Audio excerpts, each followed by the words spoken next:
guess I'm using a thumb. Can sing his way home. The more skin, the better. Anyway, I'm ignoring that. Anyway, so last week we heard about Daniel's friends, Shadrach, Meshach, and Abednego, who were thrown into a furnace for their resolve to serve God. And they come out unscathed. Y'all remember that last week? Major Bernard did that sermon. It was really good. So this week it's Daniel's turn to show his resolve. So King Nebuchadnezzar is long dead. It's now the Persians who rule the land. And because Daniel is such an excellent administrator, he's placed in a prominent role. But you already know what happens next. Out of jealousy, the other administrators get the king to pass a law forbidding prayer to anyone but the king for a month. Obviously, Daniel refuses to obey such a ridiculous law and stands for his faith. And for his faith, he's thrown to hungry lions. So here's a man who's seen a lot. He's no longer that young man that interpreted the king's dreams in Babylon. Now he's an old man, probably at least 80 or older.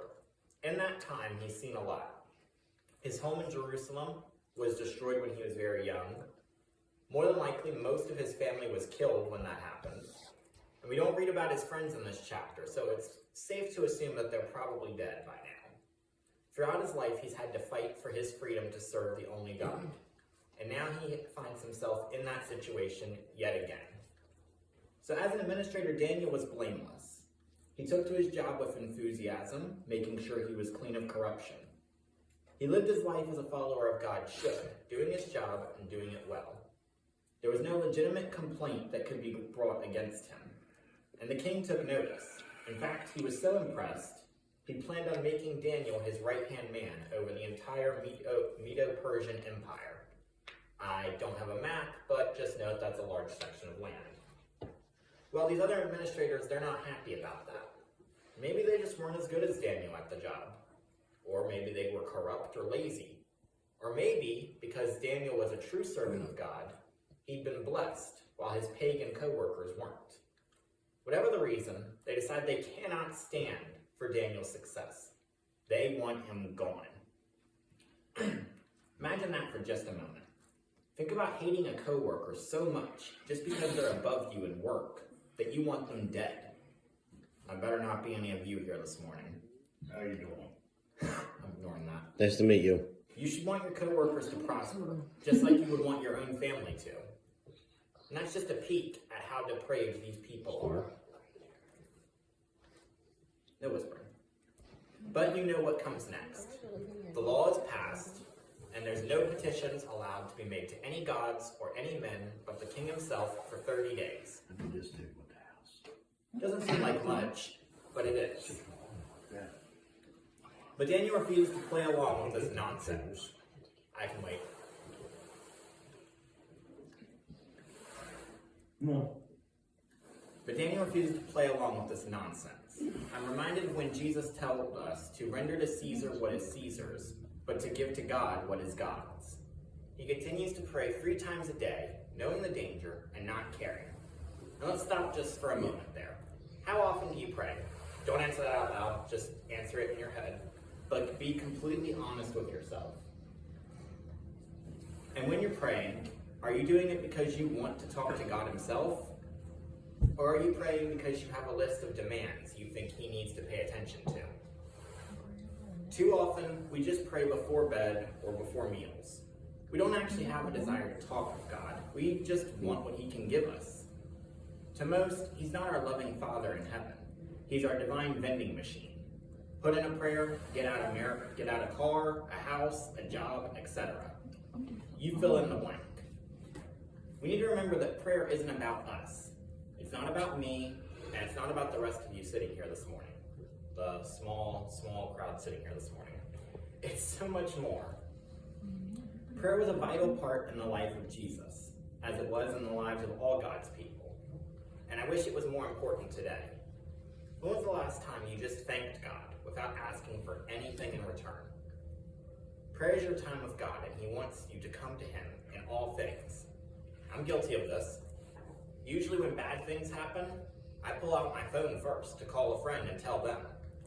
Instead, I should be dropping to my knees and calling to the God who made it all. Prayer is important, And it's so serious and so vital that Daniel was ready to die for it. That's right.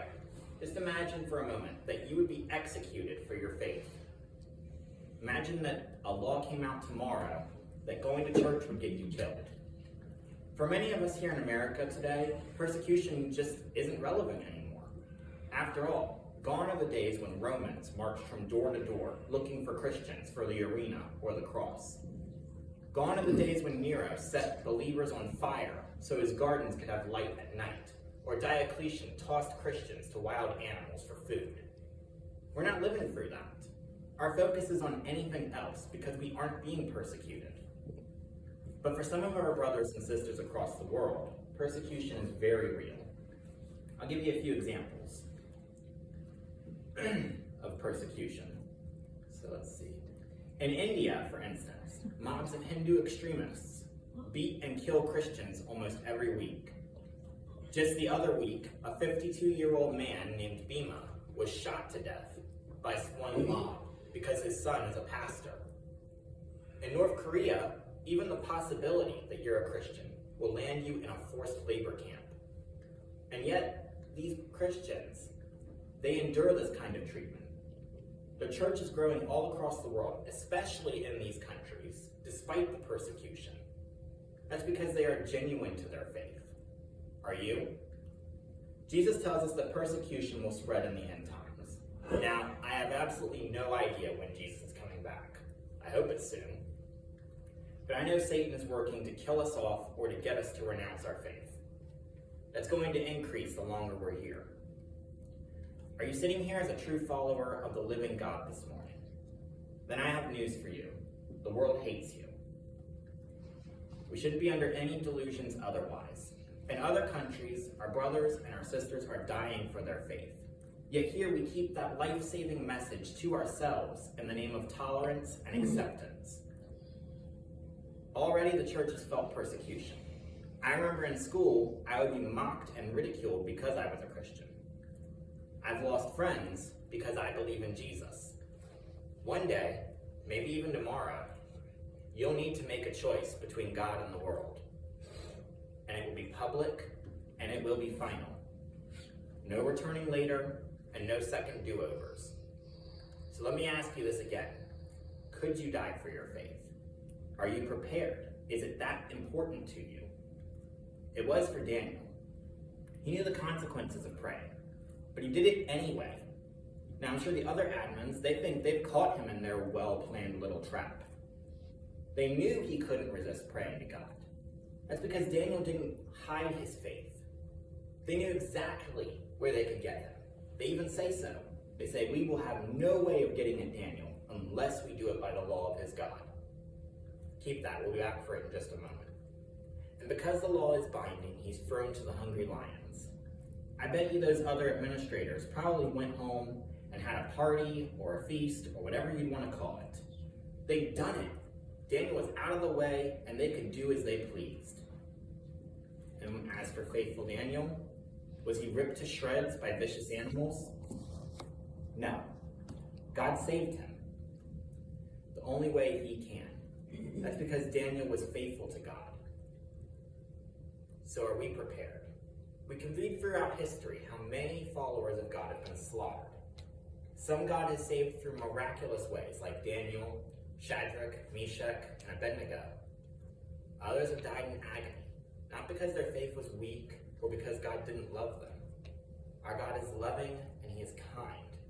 You could say the martyrs are more blessed than we are. Our history is built on martyrs. But let's get back to Daniel.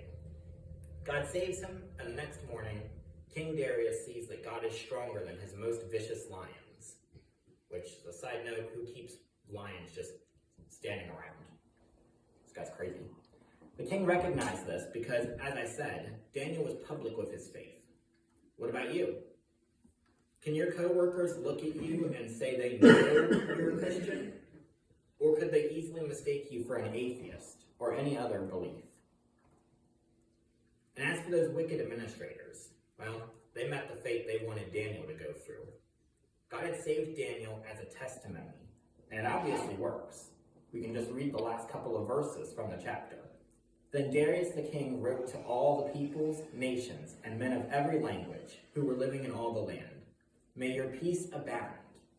I make a decree that in all the dominion of my kingdom, men are to fear and tremble before the God of Daniel. For he is the living God and enduring forever, and his kingdom is one which will not be destroyed, and his dominion will be forever. He delivers and rescues and performs signs and wonders in heaven and on earth, who has also delivered Daniel from the power of the lions." So what's the point in it all? We all talk about how much we love Jesus. We sing it every Sunday. We're so happy to be in church, or we're so happy to be Christians on Sunday. But what about the rest of the time? Ask yourself these questions before you leave this morning, and make sure you know your answers before you step out that door. There may not be another time. How is your prayer life? Do you drop to your knees before God in heaven in respect and fear, or do you demand from him? And if a law were passed tomorrow forbidding you to pray, would you even notice? Would life continue as normal, or would you be defiant and continue? And would you be prepared to make that ultimate sacrifice for God, just as Jesus did for you? Persecution is coming for all of us. In a lot of ways, it's already here. Satan is ready to tear you to pieces if he gets the chance. But God can deliver you from it all if you trust him. And remember, no one who stands against God stands for long, just as these administrators had to learn the hard way. Make sure you know those answers before you leave this morning. Let's have a word of prayer. Father, I thank you for bringing us here this morning. Lord, even though we are small, you say that when two or more are gathered in your name, there you are as well. Lord, I just ask now that you help us in our life with prayer. Help us to come to you, not to other people, but to you. And help us to come to you with thanks and praise. And Father, I just ask now that you strengthen us for what comes next. That you help us to be ready should we have to make that sacrifice. Help us to remember that you are with us through it all, Father. And bless you in Jesus' name. Amen.